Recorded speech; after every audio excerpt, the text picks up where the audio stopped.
እድሜሽ ከ15 ከ28 ሆኖ ይሄን ነገር ምታሪክ ከሆነ እግዚአብሔርን ነው ምልሽ ህይወትሽ ይበላሻል።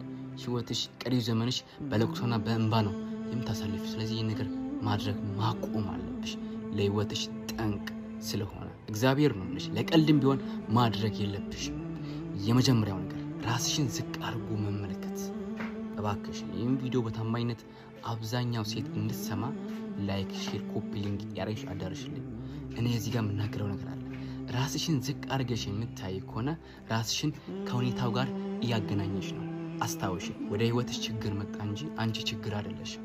ባለሽ ነገር ራስሽን አትገምች። እኔ እኮ እንዲህ ነኝ እንዲህ የለኝም ማንንም አይፈልገኝም አትበይ። የኔ ናት ራስሽን ዝቅ አድርገሽ መመልከት ስትጀምሪ ነው ያኔ ነው መውደቅ ከሴትነት ተራ መውጣት የምትጀምሪው። አንቺ ያላከበርሽው ማንነትሽን አንቺ ከፍ ያደረግሽውን አንቺነትሽን ማንንም እንዳይከብር አትጠብቂ።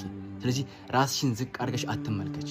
በምንም አይነት ሁኔታ ውስጥ ብትሆኚ እግዚአብሔር ነው ምልሽ አሁን ላይ ላይኖርሽ ይችላል። ያለመፈለግ ስሜት ውስጥ ልትሆኚ ትችላለሽ። ነገር ግን ራስሽን በፍጹም ዝቅ አድርገሽ አትይ።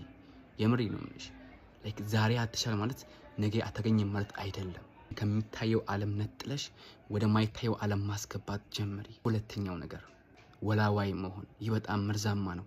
ወላዋይ ልትሆኚ አይገባም። በተለይ ሴት ስትሆኚ የውሳኔ ሰውና ቆራጥ ልትሆኚ ይገባል። አሊያ ህይወትሽ ይበላሻል። አሊያ ህይወትሽን ሰዎች ልክ እንደ ኳስ ነው ጥባ ጥቤ የሚጫወቱበት። ስለዚህ ቆራጥ ልትሆኚ ይገባል። የውሳኔ ሰው ልትሆኚ ይገባል። ለራስሽ ጠበቃ መቆም አለብሽ። ይህን ነገር ባረግ ከ5 እና ከ10 ዓመት በኋላ ምን ያመጣብኛል ብለሽ ማሰብ አለብሽ። ብልህ ልትሆኚ ይገባል።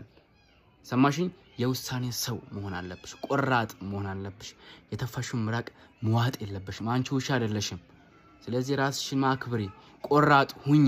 ይህን ቪዲዮ ቆራጥ መሆን ከብዷት ወላዋይ ለምትሆነው ለጓደኛሽ ለምታውቂው ሰው ለ5 እና 10 ሰው እንዲደርስ ኮፒ ሊንክ ሪፖስት ሼር አድርገሽ አዳርሽልኝ ሰምታ እንድትማር